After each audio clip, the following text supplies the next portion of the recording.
മാർക്കിന് എന്ത് സംഭവിച്ചു? അയാൾ മരിച്ചോ? ഒന്നും അറിയില്ല. കാരണം ഈ എപ്പിസോഡ് തുടങ്ങുന്നത് നല്ല ബിസി ടൗൺ ഏരിയയിലൂടെ നടക്കുന്ന ജെമ്മയിൽ നിന്നാണ്.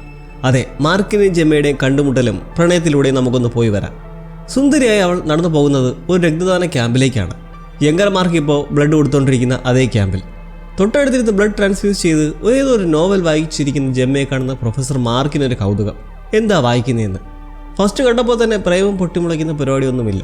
വളരെ കാഷ്വലായുള്ള ആ ചോദ്യം കേട്ട് ജെമ്മ അതേപ്പറ്റി പറയുമ്പോൾ മാർക്ക് ഇനി വായിക്കാനിരിക്കുന്ന ഒരു നോവലാണത്. അങ്ങനെ ഇരുവരും ബുക്കിനെ കുറിച്ചുള്ള കൊച്ചു സംഭാഷണത്തിന് ശേഷമാണ് പരസ്പരം പരിചയപ്പെടുന്നത് തന്നെ.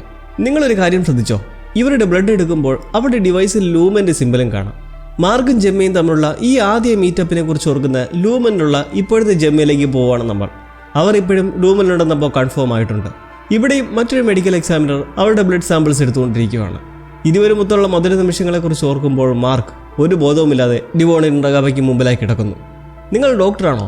ആംബുലൻസിനെ വിളിക്കട്ടെ എന്നൊക്കെ ഡിവോൺ ചങ്കിച്ചെന്ന് പുലമ്പുന്നത് വകവയ്ക്കാതെ റഗാബി മാർക്കിനെ ചെക്ക് ചെയ്തിട്ട് കുറച്ചു നേരം ഈ മയക്കം തുടരുമെന്ന് പറയുകയാണ്. മാർക്കിന്റെ ബേസ്മെന്റിൽ റഗാബിക്ക് എന്ത് കാര്യം? അവരുടെ സാമഗ്രികളൊക്കെ ഇവിടെ എന്തിനു വെച്ചിരിക്കുന്നു എന്നൊക്കെ ഡിവോൺ ആശങ്കപ്പെടുമ്പോൾ അവൾ അറിയുകയാണ് മാർക്ക് റീഇൻ്റഗ്രേഷൻ പ്രോസസ്സ് നടത്തി വരികയാണെന്നുള്ള സത്യം.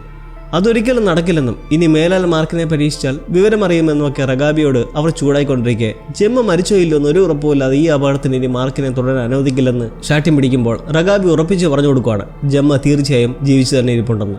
ഡിവോണിന് ആ തറപ്പിച്ചുള്ള പറച്ചിൽ ആശ്ചര്യവും.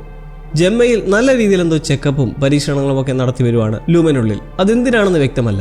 ഒരു ചതുപ്പ് കുഴിയിൽ വീണാൽ ശ്വാസം മുട്ടുന്നതോ മുങ്ങിപ്പോകുന്നതോ ഏറ്റവും ഭയം എന്നുള്ള ചില മെന്റൽ ടെസ്റ്റൊക്കെ നടത്തി മോണിറ്റർ ചെയ്ത ശേഷം റിപ്പോർട്ട് എഴുതുമ്പോൾ ഇന്ന് എത്ര മുറികളുണ്ടെന്ന് ഡോക്ടറോട് ചോദിക്കുന്നു. 6 എന്ന് പറയുന്നത് കേട്ട് ജെമ്മ നേരെ പോയി വാൾഡ്രോബ് തുറന്ന് അവൾക്കായി അവിടെ കരുതിയിട്ടുള്ള കോസ്റ്റ്യൂം ധരിച്ച് പുറത്തേക്കിറങ്ങി ഡോക്ടറോടൊപ്പം പോകുന്നു. ലൂമനിലെ നമ്മൾ ഇതുവരെ കണ്ടിട്ടില്ലാത്ത ഒരു ഡിപ്പാർട്ട്മെന്റ് ആണെന്ന് മനസ്സിലാക്കാം. ചുറ്റുപാടൊക്കെ കണ്ടിട്ട് അലൻ ടൗൺ ഒരു മുറി, കെയ്ൻസ്, ഡ്രെയിൻസ്വിൽ, സിയന്ന, ലവ്ലാൻഡ് അങ്ങനെ പല പല മുറികൾ കടന്നവൾ വെല്ലിംഗ്ടൺ എന്ന മുറിയിലേക്ക് എത്തുവാണ്. കൊച്ചി എത്തുന്നതും ആ ഡോക്ടർ ഫിംഗർ പ്രിന്റ് റെക്കഗ്നേഷൻ പോലെ ബ്ലഡ് റെക്കഗ്നേഷൻ വെച്ച് കതവ് തുറന്നു കൊടുത്ത് ജെമ്മ ഉള്ളിലേക്ക് കയറുന്നതും സ്വിച്ച് ആയിരിക്കുന്നു കേസിയിലേക്ക്. ഇനി ഈ മുറിയിൽ എന്താ പരിപാടിയെന്ന് നോക്കാം. ഒരു ഡെന്റൽ ചെക്കപ്പ് റൂം പോലെ അറേഞ്ച് ചെയ്തിരിക്കുന്ന ആ സ്ഥലത്തേക്ക് ചൂളമടിച്ചു വരുന്ന ഈ ഡോക്ടറോ അയാളുടെ ഹെൽപ്പറോ മറ്റോ ആണ് നമ്മൾ 5ാം എപ്പിസോഡിന്റെ തുടക്കത്തിൽ ഡെന്റൽ ഉപകരണങ്ങളുമായി ഹോൾവേ വഴി പോകുന്നത് കണ്ടത്. കേസിയെ അയാൾ അവിടെ കിടത്തി പല്ലിൽ എന്തോ ട്രീറ്റ്മെന്റ് നടത്തി തിരികെ റൂമിന് പുറത്തെത്തുമ്പോഴേക്കും ജെമ്മയായി മാറിയിരിക്കുന്നു. പല്ലിന് നല്ല വേദനയുണ്ട്. പക്ഷെ എന്താണെന്ന് ഒരു പിടിയുമില്ലാതെ ജെമ്മ തിരികെ നേഴ്സിനൊപ്പം നടന്നു പോകുമ്പോൾ കാണുന്ന ഒരു പേര് കോൾഡ് ഹാർബർ. ഇതുൾപ്പെടെ അവിടെയുള്ള റൂം നെയിംസ് എല്ലാം മാക്രോ ഡിപ്പാർട്ട്മെന്റിലുള്ളവർ കൈകാര്യം ചെയ്യുന്ന ഫയൽസിന്റെയും കൂടി പേരുകളാണ്. ഉദാഹരണത്തിന് ആദ്യ സീസൺ 2ാം എപ്പിസോഡിൽ ഡിലൻ ഹെല്ലിക്ക് പറഞ്ഞു കൊടുക്കുന്ന 96% കംപ്ലീറ്റ് ചെയ്ത ഫയൽ ടം ബാട്ടർ. ഇവിടെ ഇപ്പോൾ അങ്ങനെ ഒരു റൂമുള്ളപ്പോൾ ഹെല്ലിക്ക് കൊടുത്ത ആദ്യ ഫയൽ സിയന്ന. ഈ റൂമിന്റെ പേരും അതുതന്നെ. അലൻ ടൗൺ എന്നുള്ള പേര് കണ്ടപ്പോൾ നിങ്ങൾ ഈ പലർക്കും അത് മാർക്കിന്റെ ഡെസ്കിൽ ഇരിപ്പുള്ള ആ ഗ്ലാസ് പോലെ തോന്നിയില്ലേ? നല്ല മയക്കത്തിൽ കിടക്കുന്ന മാർക്കിനടുത്ത് തന്നെ വിട്ടുമാറാതെ ഡിവോൺ ഇരിക്കുമ്പോൾ അയാളുടെ ഓർമ്മകളിലൂടെ നമ്മൾ ജെമ്മയുമായുള്ള മറ്റു സാഹചര്യങ്ങൾ കാണുവാണ്. ഉറുമ്പുകളെ പേടിയുള്ള ജെമ്മയ്ക്ക് ചെടികളും ഫാമുകളും ഒക്കെയാണ് ഇഷ്ടമെന്ന് പറയുമ്പോൾ എൻ്റെ മനസ്സിൽ വരുന്നത് വെൽനെസ്സിലെ ആംബിയൻസും ഈ ആട് വളർത്തൽ ഫാമും ഒക്കെയാണ്.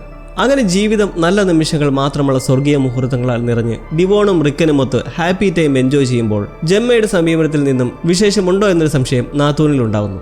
എന്നാൽ ആ സന്തോഷം നിലയ്ക്കാൻ അധികം സമയം വേണ്ടിയിരുന്നില്ല. ജെമ്മയുടെ ഗർഭം അലസിപ്പോകുന്ന ദാരുണമായ അവസ്ഥ ഉണ്ടായപ്പോൾ ഇരുവരും തകർന്നു. ഇവിടുന്ന് മാർക്കിനെ ചിന്ത നേരെ ലൂമനിലേക്ക് പോകുന്നു. അവിടെ മുമ്പ് ഹെല്ലിയെ വെൽനെസ്സിനായി വിളിക്കാനെത്തുന്ന കേസിയുടെ ആ ഓർമ്മ വരുമ്പോൾ നമ്മൾ മറ്റൊരു ഞെട്ടിക്കുന്ന സത്യം കൂടി അറിയുകയാണ്. ഇവരെല്ലാം മാക്രോ ഡിപ്പാർട്ട്മെന്റിൽ നിന്ന് ചെയ്യുന്ന ജോലികളെല്ലാം തത്സമയം ഇരുന്ന് കമ്പ്യൂട്ടറിൽ ഘടിപ്പിച്ചുള്ള ക്യാമറയും മറ്റും വഴി മോണിറ്റർ ചെയ്യുന്ന ലൂമനിലെ മറ്റൊരു വകുപ്പ്. അതും 4 കൂട്ടരെയും മോണിറ്റർ ചെയ്യുന്നവരാവട്ടെ അവരുമായി രൂപസാദൃശ്യം പോലുമുള്ളവർ. അങ്ങനെ നമ്മൾ പ്രസന്റ് ടൈമിലേക്ക് വരുമ്പോൾ നോബി അവിടെ നിന്നുകൊണ്ട് മുമ്പ് കണ്ട ഡോക്ടർ മവറിനോട് സംസാരിക്കുകയാണ്. അയാൾ ഇപ്പോൾ ഡോക്ടറിന്റെ രൂപത്തിൽ നിന്ന് മാറി വ്യത്യസ്തമായൊരു കോസ്റ്റ്യൂമിൽ. മുമ്പ് ഡെന്റിസ്റ്റിന്റെ അടുത്തേക്കുള്ള റൂമിലേക്ക് പോയ പോലെ ജെമ്മ മറ്റേതോ റൂമിലേക്ക് മറ്റൊരു കോസ്റ്റ്യൂമിൽ പോയിട്ട് തിരികെ വരുന്നതായി ക്യാമറയിലൂടെ കാണുമ്പോൾ നോബി ഡോക്ടറോട് ഈ സെഷനിൽ അവൾ നിങ്ങളുടെ വിരലൊടിക്കാൻ ശ്രമിച്ചില്ലെന്ന് ചോദിക്കുന്നുണ്ട്. അതിനർത്ഥം ഈ ടെസ്റ്റിംഗിൽ കേസി കുറച്ച് അരിശത്തോടെ ആയിരുന്നിരിക്കണം. ഗർഭം വലിച്ചതിൽ പിന്നെ IVF ട്രൈ ചെയ്യാനായി ജെമ്മ മാർക്കിനൊപ്പം ഒരു ക്ലിനിക്കിലേക്ക് വരുമ്പോൾ കാണാം മറ്റൊരു കൺഫ്യൂഷൻ. അവിടെ അവർ അന്ന് പാസ് ചെയ്തു പോയത് ഇപ്പോൾ ലൂമനിൽ കേസിയെ ട്രീറ്റ് ചെയ്യുന്ന ഡോക്ടർ മവേറും. അപ്പോൾ മാർക്കിന് തൻ്റെ നിരാശയ്ക്ക് മുന്നേ തന്നെ ലൂമനുമായി എന്തോ ഹിഡൻ കണക്ഷൻ ഉണ്ട്. മുമ്പ് ഇരുവരുടെയും ഫസ്റ്റ് മീറ്റിൽ ലൂമൻ ലോഗോ കണ്ട പോലെ ഇപ്പോൾ IVFന് ആപ്ലിക്കേഷൻ ഫോം ഫിൽ ചെയ്യുമ്പോൾ അതിലുമുണ്ട് അതേ സിമ്പൽ. ഗർഭം അലസിപ്പോയതെക്കുറിച്ചുള്ള ജെമ്മയുടെ സങ്കടത്തെ ആശ്വസിപ്പിച്ച് മാർക്ക് ഈ സ്റ്റെപ്പ് എടുക്കുമ്പോൾ എന്നാൽ അവിടെയും അവർക്ക് വെല്ലുവിളി. പല റൗണ്ടുകളും നോക്കുന്നെങ്കിലും എല്ലാം ഫെയിലായിക്കൊണ്ടേയിരിക്കുന്നു. ഓർമ്മകൾ വഴി നമ്മൾ ഇപ്പോഴത്തെ ജെമ്മയിലേക്ക് എത്തുമ്പോൾ ഡോക്ടർ മവേർ അവർക്കൊപ്പം ഉണ്ട്. ടെസ്റ്റിംഗ് റൂമിലല്ല, പകരം ജെമ്മയുമൊത്തുള്ള അവരുടെ റൂമിലാണ്. ചിപ്പ് ഘടിപ്പിച്ചിരിക്കുന്ന തലയുടെ സ്കാൻ നോക്കി ഇന്നത്തെ എല്ലാം എങ്ങനെ ഉണ്ടായിരുന്നെന്നും എത്ര റൂമിൽ കയറിയെന്നൊക്കെ ചോദിക്കുന്നു.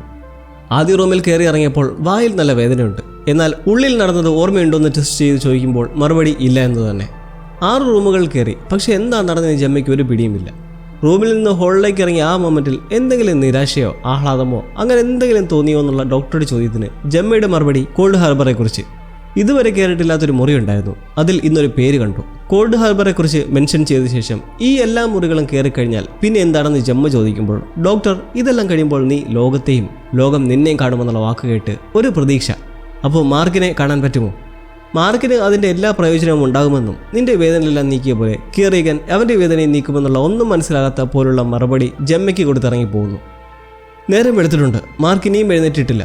റഗാബിയും ഒന്നും ചെയ്യാൻ കഴിയാതെ മോണിറ്ററിൽ അങ്ങനെ തന്നെ നോക്കി നിൽക്കുന്നത് കണ്ട് ഡിവോൺ അവൾക്ക് എവിടുന്നോ കിട്ടിയൊരു വിവരം പറയുകയാണ്.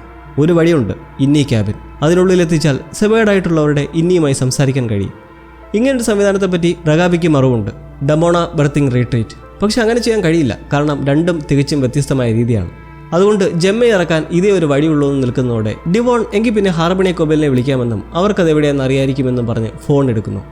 സെവേർഡ് ഫ്ലോർ നടത്തിയിരുന്ന അവരാണെന്നും അവർ ജോലി വിട്ട് പോയാലൊന്നും മാറില്ല. ലൂമൻ വളർത്തി അവരുടെ പോരാളിയാണെന്നൊക്കെ റഗാബി ആവത് പറഞ്ഞ് തിരുത്താൻ ശ്രമം നടത്തുന്നെങ്കിലും ഡിവോൺ കർക്കശമായി വിളിക്കാൻ മുതിരുന്നതോടെ റഗാബി നിരാശയായി സാധനങ്ങളെല്ലാം എടുത്ത് കൂട്ടിക്കെട്ടി പോകാനൊരുങ്ങുന്നു. ഈ അവസ്ഥയിൽ നിങ്ങളിങ്ങനെ പോയി ഞാനെന്ത് ചെയ്യുന്നു വെപ്രാളപ്പെടുന്ന ഡിവോണിനോട് ഇത് നിന്റെ തീരുമാനമാണെന്ന് പറഞ്ഞവർ ഇറങ്ങി പോവുകയാണ്. കൊബേലിനെ വിളിക്കരുതെന്നും വാണിംഗ് നൽകി. മാർക്ക് ഇതിന് പിറകെ എന്തോ മയക്കത്തിൽ ശബ്ദിക്കുന്നുണ്ട്. ഡിവോൺ അടുത്തേക്ക് വന്ന് ശ്രദ്ധിക്കുമ്പോൾ അത് ഷിക്കായി ബാർഡോ, ക്ലിനിക്കിൽ നിന്നും ജെമ്മയുടെ മെന്റൽ ഹെൽത്തിനായി അയച്ചു കൊടുത്ത കാർഡുകൾ.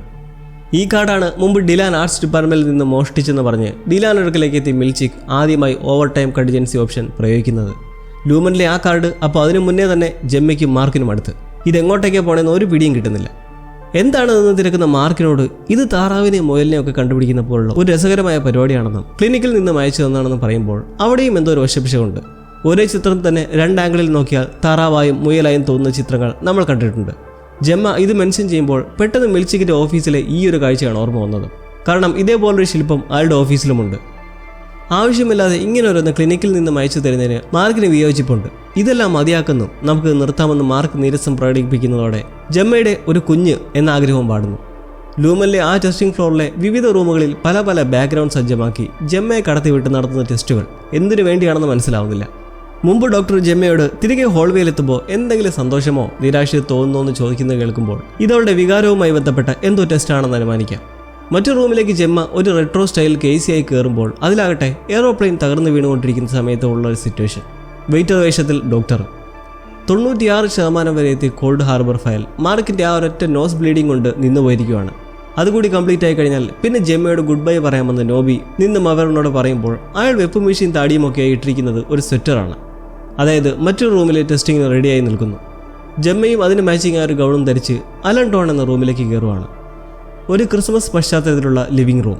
അവിടെ കേസിയെ കൊണ്ട് നിരവധി ക്രിസ്മസ് കാർഡുകൾ എഴുതിക്കുകയാണ്.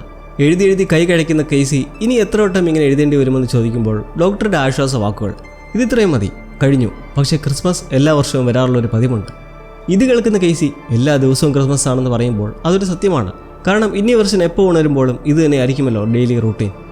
തിരിച്ചു പോകാമെന്ന് പറഞ്ഞിട്ട് ഐ ലവ് യു പറയുന്ന ഡോക്ടറെ മൈൻഡാക്കായി നിൽക്കുന്ന കേസിയെ നോക്കി ഞാൻ ഐ ലവ് യു എന്നാണ് പറഞ്ഞത് എന്ന് ആവർത്തിക്കുന്നതും വലിയ താല്പര്യമില്ലാത്ത രീതിയിൽ ഐ ലവ് യു ടു എന്ന് പറഞ്ഞ് തിരികെ ഇറങ്ങി എങ്ങനെയെന്നറിയാത്ത കൈകടപ്പുമായി ജെമ്മ അങ്ങനെ സ്വന്തം മുറിയിലേക്ക് പോകുന്നു. അവിടെ ഇപ്രാവശ്യം പ്ലേ ചെയ്തിരിക്കുന്ന ഒരു സോങ് ജെമ്മയ്ക്ക് ഇഷ്ടപ്പെട്ട ഒന്നാണ്.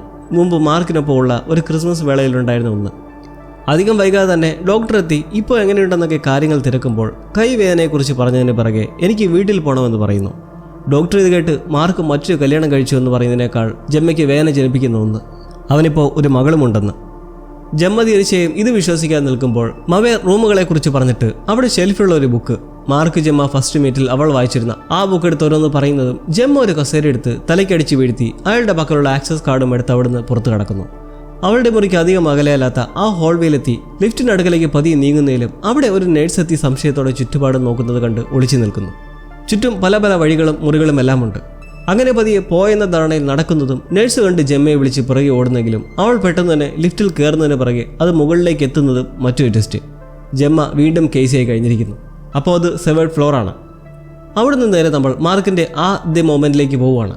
ഒരു രാത്രി പഴയ മോഡൽ ടൈപ്പ് റൈറ്ററിൽ ബിസി ആയിരിക്കുന്ന മാർക്കിൻ്റെ അടുത്ത് ജെമ്മ വന്ന് ഒരു പരിപാടിക്ക് പോകാൻ വിളിക്കുന്നെങ്കിലും മാർക്കിന് അതിനോട് വലിയ താല്പര്യമില്ല. പോണോ വേണ്ടിയോ നിൽക്കുന്ന ജെമ്മയോട് ഒന്ന് പോയി എൻജോയ് ചെയ്തിട്ട് വരാൻ പറഞ്ഞു വിടുമ്പോൾ അവൾ ഐ ലവ് യു പറഞ്ഞു പോകുന്നെങ്കിലും മാർക്ക് അത് ശ്രദ്ധിക്കാതെ ബിസിയിലാണ്. തിരികെ വന്ന് ഞാൻ ഐ ലവ് യു എന്നാണ് പറഞ്ഞത് എന്ന് കേട്ട് sorry I love you too എന്നും പറഞ്ഞ് യാത്ര അയക്കുന്നു. കുറച്ചു മുന്നേ അലൻടോൺ റൂമിൽ വെച്ച് നടന്ന പോലൊരു സംസാരം. ജെമ്മ അങ്ങനെ കേസിയായി സ്വിച്ച് ചെയ്ത് ലിഫ്റ്റിൽ നിന്നിറങ്ങി എന്താണെന്നറിയാതെ പതിയെ നടക്കുന്നത് മിൽച്ചിക്ക് ഓടിയെത്തി ആ ഹോൾവേയിൽ വന്ന് നിൽക്കുന്നു. എന്തൊക്കെയാണ് സംഭവിക്കുന്നതെന്നറിയാൻ നിൽക്കുന്ന കേസിയോട് നിങ്ങളുടെ ഔട്ടി ഒരു പബ്ലിക് ആർട്ട് എക്സിബിഷനായി എത്തിയിട്ടുണ്ടെന്നും അബദ്ധം പറ്റി ലിഫ്റ്റിൽ നിന്നും ഇങ്ങോട്ടേക്ക് ഇറങ്ങിയതാണെന്നും പറഞ്ഞ് തിരിച്ചയക്കുന്നു. കൂടുതൽ ചോദ്യങ്ങളൊന്നും ചോദിക്കാൻ സമ്മതിക്കാതെ അയാൾ തിരികെ അങ്ങനെ അയക്കുമ്പോൾ സത്യത്തിൽ ഇപ്പോൾ നമുക്ക് മനസ്സിലാവുന്നുണ്ട് ജെമ്മ അവിടെ എത്രത്തോളം മോശമായി ട്രാപ്ഡ് ആണെന്ന്. ടൈപ്പ് റൈറ്ററിൽ മുഴുകിയിരിക്കുന്ന മാർക്കിനടുത്തേക്ക് രാത്രി വൈകി വരുന്നത് 2 പോലീസുകാരാണ്. ജെമ്മ ആക്സിഡന്റിൽപ്പെട്ട് മരിച്ചു എന്ന വാർത്ത പറയാനായി. അവിടെ തരിച്ചു നിൽക്കുമ്പോൾ അവനെപ്പോലെ തന്നെ തരിച്ചു നിൽക്കുന്ന ജെമ്മയും ലിഫ്റ്റ് തുറക്കുന്നത് വഴി കാണുന്ന ആ നഴ്സിൻ്റെ മുന്നിൽ പുറത്തേക്ക് പോകാൻ കഴിയാതെ പെട്ടു നിൽക്കുന്ന ആ നിസ്സഹായാവസ്ഥയിൽ മനംനൊന്ത്. അങ്ങനെ അവരെ പിടിച്ച് തിരികെ ആ ഹോൾവേയിലൂടെ നടക്കുമ്പോൾ ഇപ്പോൾ കുറച്ചെങ്കിലും ആശ്വാസകരമായ ഒരു കാഴ്ച. മാർക്കിന് ഒടുവിൽ ബോധം വീണിരിക്കുകയാണ്. പതിയെ എണീക്കുമ്പോൾ സന്തോഷത്തോടെ ഡിവോൺ ചോദിക്കുന്നത് നീ ഇത്രയും നേരം എവിടെയായിരുന്നുവെന്ന്. തീർച്ചയായും മാർക്കിൻ്റെ ഉള്ളിൽ മൊത്തം ജെമ്മയെക്കുറിച്ചുള്ള ഓർമ്മകളായിരുന്നുവെന്ന് അയാളുടെ ആ കലങ്ങിയ കണ്ണുകളിലൂടെ തന്നെ വ്യക്തമാണ്. അപ്പോൾ ജെമ്മയെ കൂടുതൽ അറിയിച്ച ഈ എപ്പിസോഡ് തീരുമ്പോൾ കുഴപ്പങ്ങളുടെ ആക്കം കൂട്ടി ലൂമനും ഈ 2 പേരുടെ ജീവിതവും തമ്മിൽ എന്തൊക്കെയോ ബന്ധങ്ങളുണ്ടെന്ന് കാണിച്ചു തരുന്നു. തുടക്കത്തിലെ ബ്ലഡ് ഡൊണേഷൻ മുതൽ IVFും ഒടുക്കത്തെ മീറ്റപ്പ് വരെയുള്ള കാര്യങ്ങൾ പലതും ലൂമനുമായി കണക്റ്റഡ് ആണ്. ജെമ്മ ഇവിടെത്തിപ്പെട്ടത് ഇനി എന്ത് ഉദ്ദേശത്തോടെയാണ് എന്നാണ് നമുക്കറിയേണ്ടത്. അപ്പോൾ മറ്റൊരു വീഡിയോയുമായി കാത്തിരുന്ന് കാണാം.